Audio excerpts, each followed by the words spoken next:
di mana ternyata ekosistem manusia yang terbesar itu adalah berada di dalam usus kita. Dan itu sebabnya mengapa seperti Bapak kedokteran modern ya, Hippocrates itu menyatakan bahwa semua penyakit itu berasal dari usus sebetulnya. Nah, maka kalau demikian pengobatannya harus mentargetkan ke usus, ya kan gitu. Nah, Ya.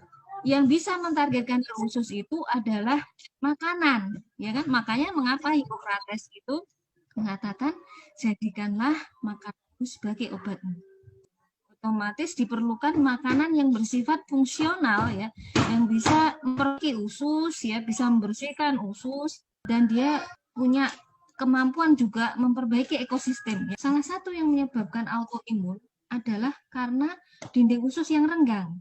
Akibat dinding usus yang renggang ini, setiap kita makan sesuatu yang mengandung protein ya, terutama misalnya protein dari susu atau gluten ya. Nah, itu gluten dan protein-protein ini akan masuk ke dalam usus, meresap ke dalam pembuluh darah sehingga dia akan memicu peradangan yang memicu autoimun. Pada orang-orang autoimun ini leaky gut namanya ya. Kondisi usus yang dia dindingnya tidak rapat lagi itu namanya leaky gut. Nah, itu harus kita rapatkan. Dan kandungan yang ada pada usu maupun suba, keduanya adalah kombinasi yang sangat tepat. Kita menderita autoimun, mengkonsumsi keduanya akan lebih baik. Di sini penderita autoimun itu derajat penyakitnya itu berbeda-beda ya, dan juga ada faktor genetik yang mempengaruhi.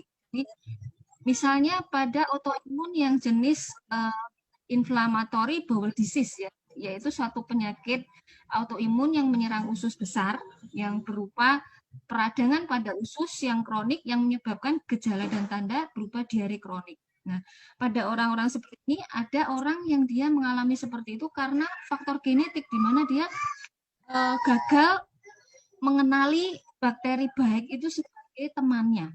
Bakteri baik itu sebenarnya kan harus dianggap sebagai teman, tidak boleh kita lawan kan gitu.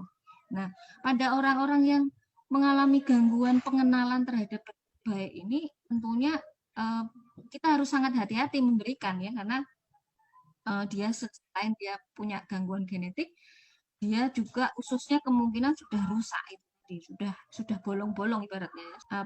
Bukan hanya peptida dan gluten yang memicu, bahkan bakteri baik yang melapisi permukaan aja dia bisa menang. Maka pada orang-orang ini harus hati-hati. Nah, dan apa kok ada orang yang justru membaik autoimun setelah diberikan, karena tidak semua kandungan usu yang ditakutkan seperti yang diberitakan itu dia hanya bersifat mengaktifasi tadi. Jadi kandungan ini tuh sebetulnya lebih bersifat imunomodulasi namanya, menyesuaikan, menyeimbangkan istilahnya ya, menyeimbangkan, karena sebenarnya tubuh manusia itu diciptakan dalam keseimbangan ya, keseimbangan dalam sistem organnya ya, keseimbangan dalam sistem imunnya, keseimbangan dalam ekosistem mikrobiotanya ya. Maka sebetulnya ya kita harus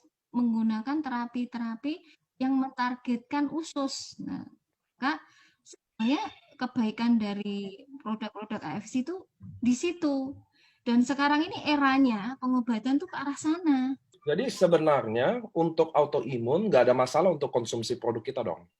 Nggak ada masalah, ini kan hanya makanan. Semuanya efeknya dia bersifat imunomodulasi. Imunomodulasi itu artinya begini, kalau ini dimakan oleh orang yang sistem imunnya berlebihan, maka dia akan menekan sistem imun yang berlebihan.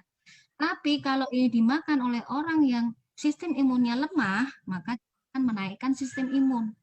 Jadi ini prinsip kerja dari makanan gitu loh. Berbeda dengan obat yang hanya diambil zat aktifnya.